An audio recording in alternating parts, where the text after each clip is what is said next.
Hi guys, what's brewing? This is Wednesday Waffle 2? No, 3. Wednesday Waffle 3.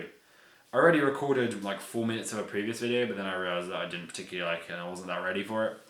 So, I'm just going to reset. This is going to be what's going up. If you don't know what Wednesday Waffle is, it's just me talking about life for like, I don't know, however long the video lasts. Under 20 minutes because my camera doesn't record over 20 minutes. But yeah. Also, if William's watching this, I'm sorry, dude. I'm sorry I couldn't come swimming. I'm sorry I'm not swimming today. I'm gonna do some revision after this. I need you to do this because it's a habit, and if I go off, I know I won't do it again. And yeah, I'm really sorry. I can't come Friday either, but I'll be there on Monday. So, hello guys. I hope you guys are doing well. I'd start this with YouTube and business ideas, but I didn't write them down. I didn't plan any, which is a bit silly of me, and I kind of wish I did, but what's done is done. I won't talk about that. But I do have a lot of stuff which I learnt and did this week, even though I was at school since last Wednesday. So let's start with the things which I've learnt.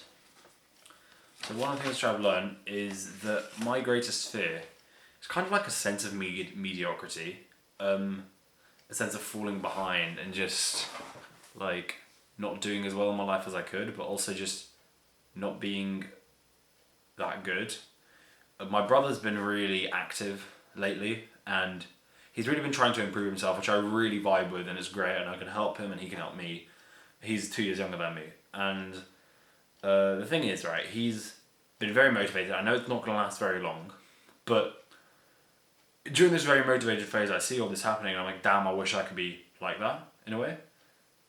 Even though I know that my life's really nice as well, and I'm not being jealous of him, I'm not envying him, I don't think, but I am, there's a little like primal part of my brain which is like, could he overtake me, could he get better than me at these specific things which are for me like fitness. I climbed V6 the other day on the bouldering wall, which was so sick. It was a slab, but it's like, it's those kind of things where could he overtake me, and I know that realistically it's a no without him putting in a lot of effort, and then it'll be fine, but it's just that tiny voice at the back of your head, and I get a bit scared, and I think that's part of the reason why I do stuff like this. It's just, I don't want to be normal. It sounds really dumb, and it sounds really pretentious, but I think it's a pretty good way for me to phrase it, in that I just don't want to, I don't want to fall into what's normal, at least right now, where everybody's, I don't know, there are people trying to make the transition from corporate job to entrepreneur, and there are just people who don't know what the fuck they're doing.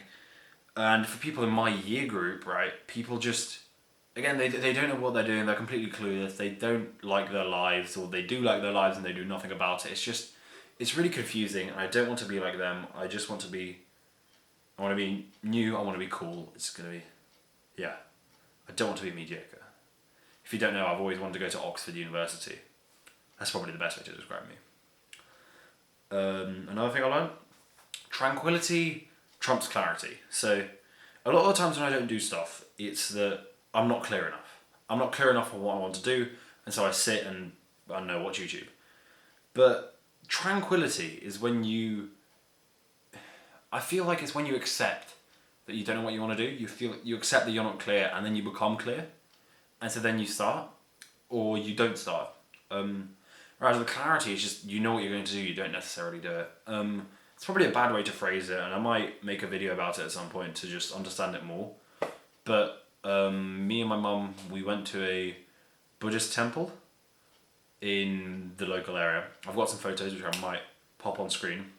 It was really beautiful, really nice, really helped me reflect. I'll come on to that in a sec. But it made me realise the value of tranquility and harmony.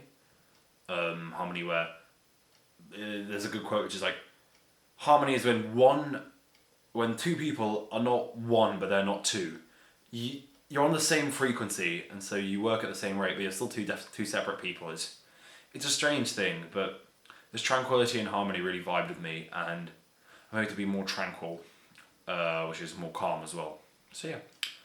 I was also going to say Buddhist temple, tranquility.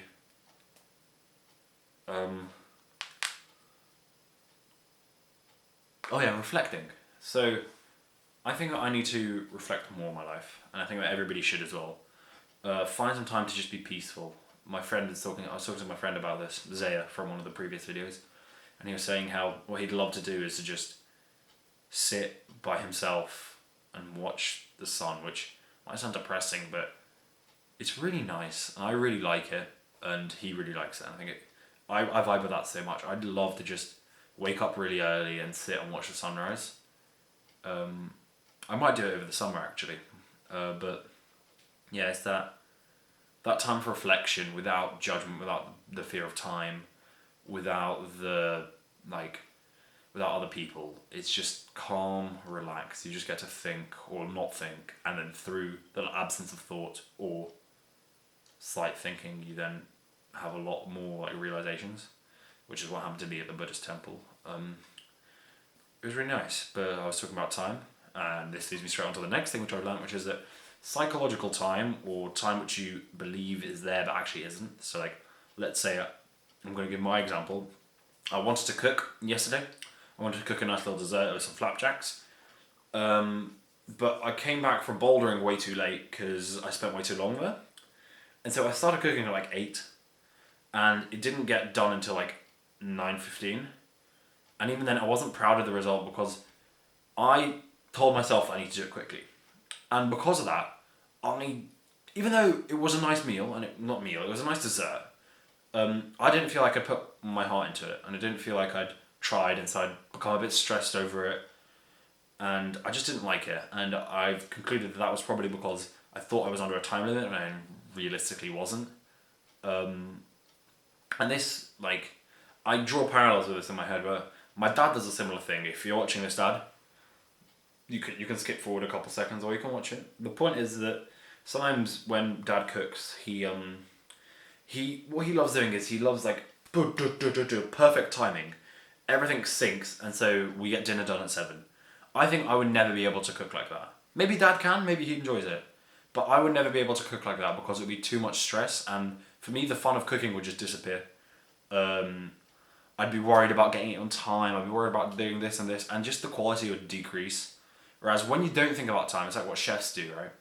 They make the dish, and they present it nicely. They make it nicely. They pour their heart and soul into the creation of this dish, and then when it's made, you're really happy with it. That being said, I love Dad's cooking. It's great. Don't worry. But yeah, time is not great, and you come back to it quite a lot. Just when you see things. When I don't do stuff with my full heart, I never do it that well. But when I actually try, it works a lot better. Sorry, there was a cut. I'm just looking at some stuff on the camera. But the other thing is that when you have this like psychological time, what I think I have to take on board is that if there is a time limit, or if there is some sort of time limit, I shouldn't take it on board. If it's a time limit which I know I'll work up to. This is Parkinson's law, where work expands to fill the time allocated. And I think that obviously if I have a long time, it will be fine. But if I won't have a long time, then it will be a problem, and I won't do it as well as I hope I will, and my perfectionism will come over, and I'll get annoyed. Basically, don't use time. Don't substitute time into the recipe, or don't substitute time into the ingredients of the recipe, because then the recipe will become worse. It's like putting chili in ice cream. It's just not going to work. There are a couple more things which I do want to say which I've learnt. One of them is the principle and concept of abstraction versus over-explaining. So in computer science, if you don't know, there's a term called abstraction, where you take a problem, right? You take a problem where, like, let's say this is the problem, but only this is relevant. So you put away everything irrelevant and you only focus on what's relevant. The issue with that is that people who don't understand it will then really not understand it. And I was talking about this with one of my teachers, and he said that, so I brought up the fact that in my geography GCSE I have to really over-explain every question, and I don't like it. And it happens in RE as well.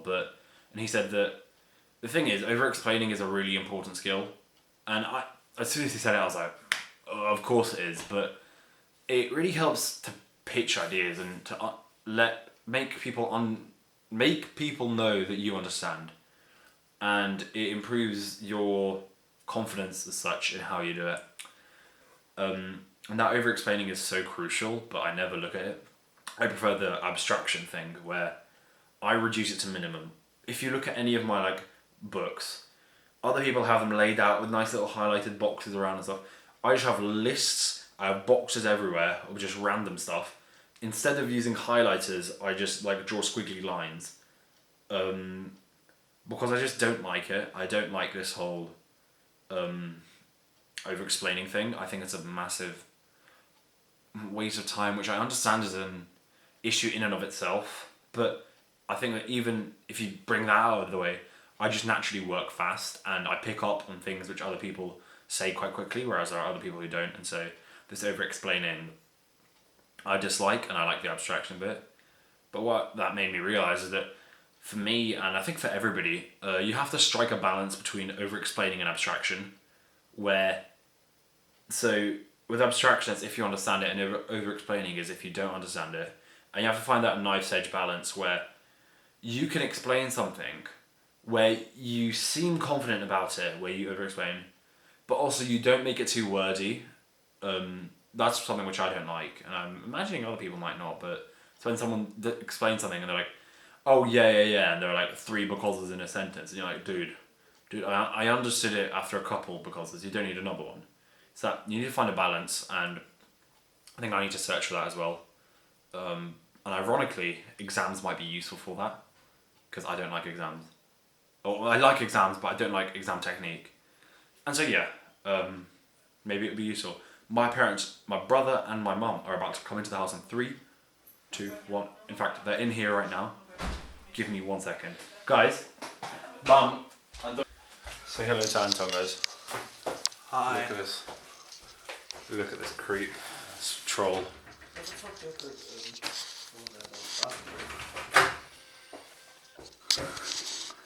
No, don't break your mugging streak. Anyway.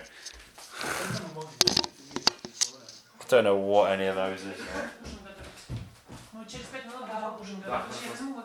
Твой компьютер. She wants our computer, guys. Сейчас, секундочку. Все. Все, да. Я через 5 минут закончу. Окей, все, класс. Хорошо. Yeah, so abstraction over explaining, I think I over explained that quite well. If you don't think I did, leave a comment. I'll probably make a video on it at some point anyway.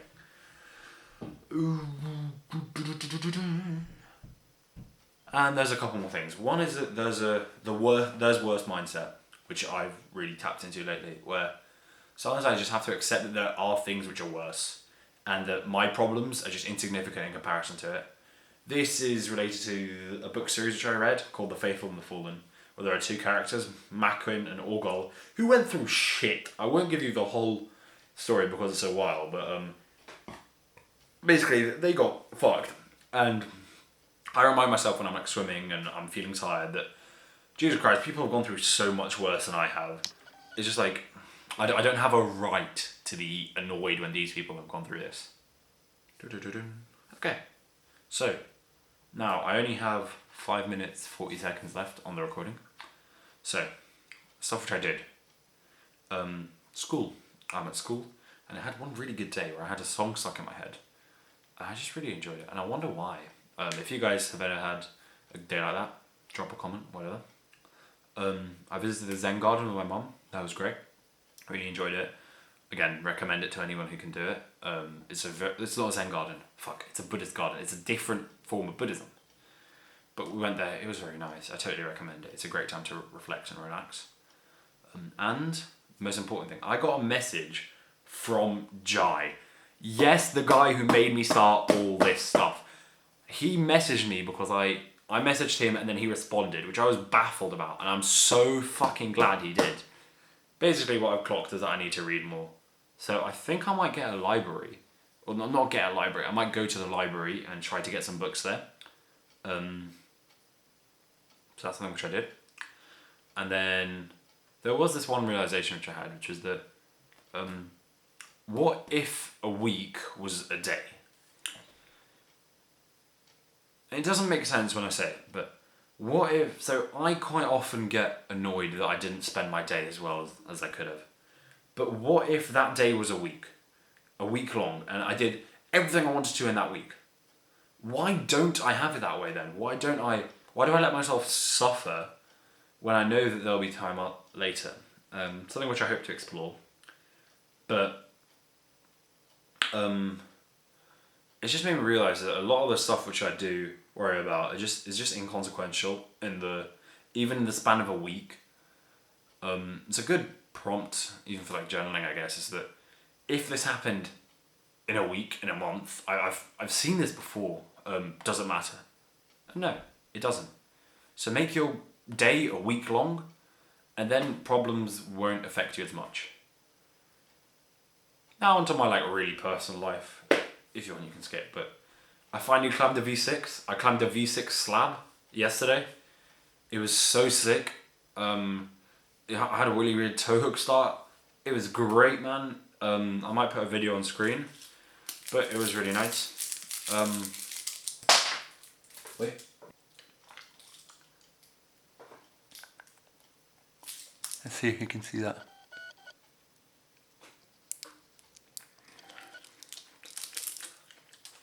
Alright. And I'm playing Breath of the Wild again. Like properly. I'm really enjoying it. I totally recommend it to anyone who even has played it, just replay it. Try and find that beginner's mindset. And currently I'm really vibing with Link, and yeah, it's very fun.